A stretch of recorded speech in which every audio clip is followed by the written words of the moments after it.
Harga emas global menyentuh level tertinggi dan berada di atas $2.100 per troy ounce pada perdagangan harian Senin kemarin. Namun kemudian bergerak turun kembali pada penutupan perdagangan.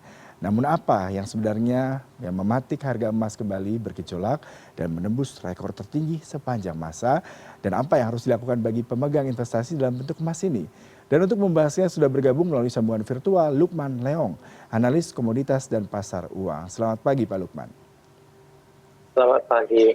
Ya, kemarin itu angin segar ya buat para investor yang memang bermain di komoditi emas karena mencapai rekor tertinggi tapi ditutup melemah. Nah, dari pandangan Anda, apa yang menyebabkan kenaikan harga emas ini sampai mencapai rekor tertinggi Pak sepanjang masa?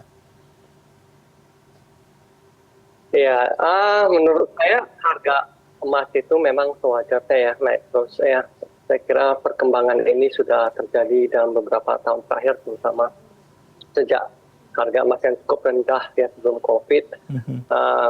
Yang kita tahu, pembelian dari bank sentral, terutama dari China, itu adalah faktor utama bagi kenaikan harga emas.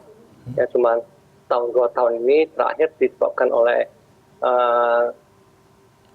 kebijakan yang ketat ya, kenaikan suku bunga cukup tinggi dari bank sentral, bukan hanya AS namun luar negeri juga, semua bank sentral utama, yaitu membebani harga emas ya. Jadi pergerakannya cukup kenaikannya cukup bertahan ya. Pada umumnya kita melihat inflasi ya, pertumbuhan ekonomi sudah mulai melambat tahun ini dan diperkirakan tahun depan ya, sesuai dengan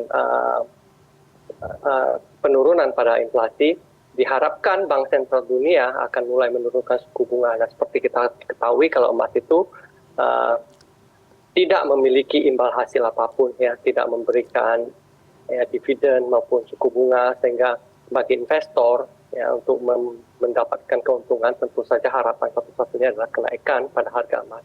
Nah, dengan harapan kalau tahun depan suku bunga akan mulai diturunkan, maka harga emas itu akan mulai naik karena ya dengan namanya opportunity cost of holding ya, suku bunga itu sudah makin turun ya. Walaupun ya tahun depan suku bunga diperkirakan masih belum normal, masih cukup tinggi, namun itu memberikan sentimen ya, mendukung harga emas. Terutama sentimen utamanya tetap pada permintaan dan pembelian dari bank sentral dunia, bukan hanya di China. Saya kira hampir seluruh bank sentral di dunia ya. Terakhir survei menunjukkan kalau nggak salah bank sentral dunia akan kembali menambahkan kepemilikan emas ya, yang naik cukup tinggi, sekitar 20% penambahan bank sentral pada pembelian emas ini.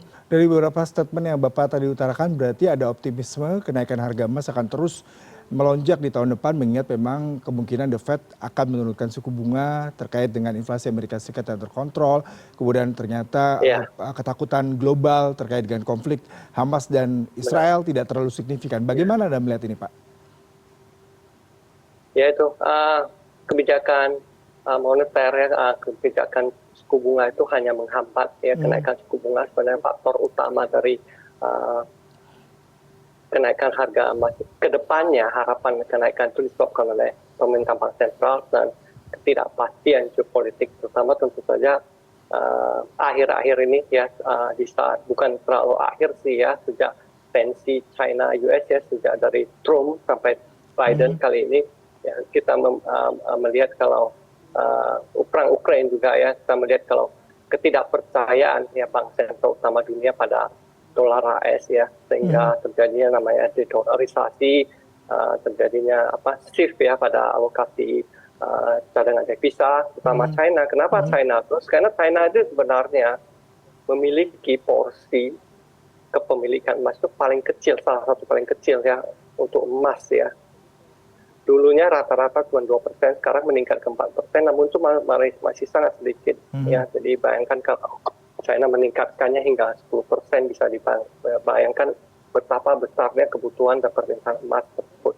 Jadi tetap ya, faktor utama itu permintaan bank sentral, ketidakpastian ya, geopolitik, perang dan segalanya yang terjadi akhir-akhir ini, perang Ukraina, perang Israel Hamas ya.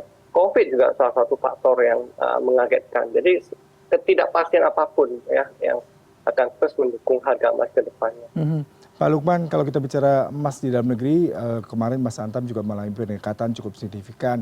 Dan semua yang berinvestasi di emas melihat ini merupakan momentum untuk menjual emas tersebut. Karena memang tadi saya katakan emas memang lebih kepada investasi jangka panjang dan spread Benar, harganya ini merupakan salah satu hal yang harus diperhatikan oleh para investor ataupun benar, benar. para pemain di emas seperti ini. Apa yang Anda bisa sarankan terkait hal ini, Pak? Ya, ada dua jenis investor ya, maksudnya ya tentu saja emas tetap aja kita sarankan untuk long term, walaupun banyak akan short term spekulatif investment ya. Cuman kalau untuk masalah spread, kita tahu kalau harga emas fisik itu cenderung memiliki biaya yang lebih tinggi. Pertama tentu saja spread, kedua biaya mungkin penyimpanan ya, mungkin akan disimpan apakah di rumah atau di bank atau segalanya. Dan kalau untuk pembelian harga fisik, saya sarankan untuk membeli emas dalam kuantiti besar ya, dalam batangan besar ya, kalau bisa sekilo ya, dengan yang 1 gram atau di bawah itu karena spreadnya sangat besar gitu ya. Alternatif yang paling umum ya, sebagai investor tentunya kita hanya ingin menjaga aset kita tidak terlalu berorientasi pada profit. Jadi sebagai aset safe haven untuk pembelian emas, kita bisa membeli paper gold namanya. Ya, paper gold itu tidak ada fisiknya, jadi secara proses pembelian itu juga lebih murah dan lebih murah ya, lebih mudah dan murah. Ya, spreadnya itu sangat rendah, hampir boleh dibilang tidak ada signifikannya pada itu. Jadi bisa juga membelinya di bank, membelinya di pada broker ya, broker berjangka tentunya. Saya kira itu dua alternatif itu jauh lebih menarik ketimbang membelinya secara fisik. Kita bicara mengenai inflasi, Pak. Data Jumat lalu terkait dengan inflasi November 2023, emas ini memberikan penyumbang ataupun memberikan kontribusi terhadap inflasi, terutama perhiasan.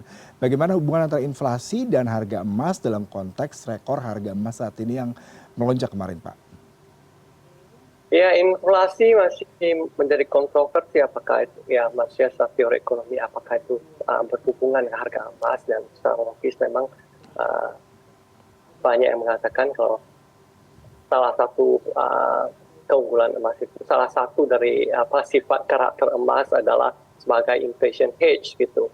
Ya, namun saya tidak terlalu mengkhawatirkan masalah inflasi. Memang sebagai produk barang aset apapun ya, emas itu sama dengan komoditas dan barang apapun ya, di mana harga kenaikan pada inflasi tentu saja membuat harga-harga barang naik gitu, dan tentu saja begitu halnya dengan emas. Nah, ini ada hal yang sangat menarik dari hak emas adalah selama ini, maksudnya di mungkin beberapa puluh tahun terakhir, sejak 30-40 tahun terakhir ini, emas itu tidak begitu bereaksi terhadap inflasi. Artinya kalau dinilai secara inflasi, harga emas itu jauh lebih murah daripada kita beli ya, dalam nilai real ya, daripada kita beli mungkin 30-40 tahun yang lalu. Jadi itu juga salah satu faktor yang disinggung investor, mengapa emas seharusnya naik jauh lebih tinggi, karena nilainya secara inflasi itu masih sangat murah gitu. Pak Lukman, terakhir setelah mencapai rekor tertinggi harga emas kemarin, bagaimana prediksi Anda terkait dengan pergerakan harga emas dalam beberapa waktu mendatang, Pak? Ya, saya kira kedepannya itu emas akan dilihat setelah tidak ada faktor tingkat suku bunga itu sudah agak mereda. Investor akan melihatnya sebagai produk safe haven itu aja ya kedepannya. Jadi kita tahu ya, beberapa kejadian dan beberapa tahun terakhir ini sungguh tidak dapat diduga ya, jadi safe haven ke depan.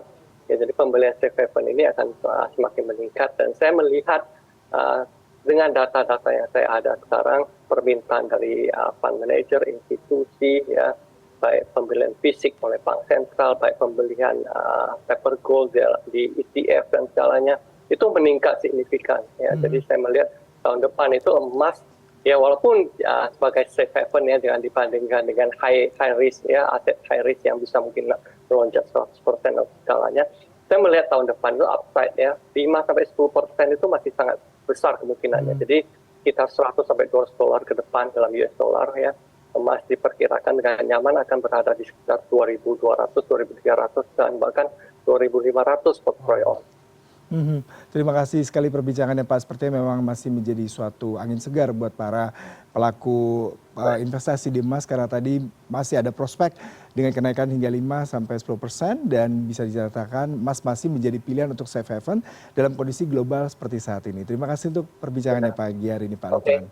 sama-sama. Selamat pagi.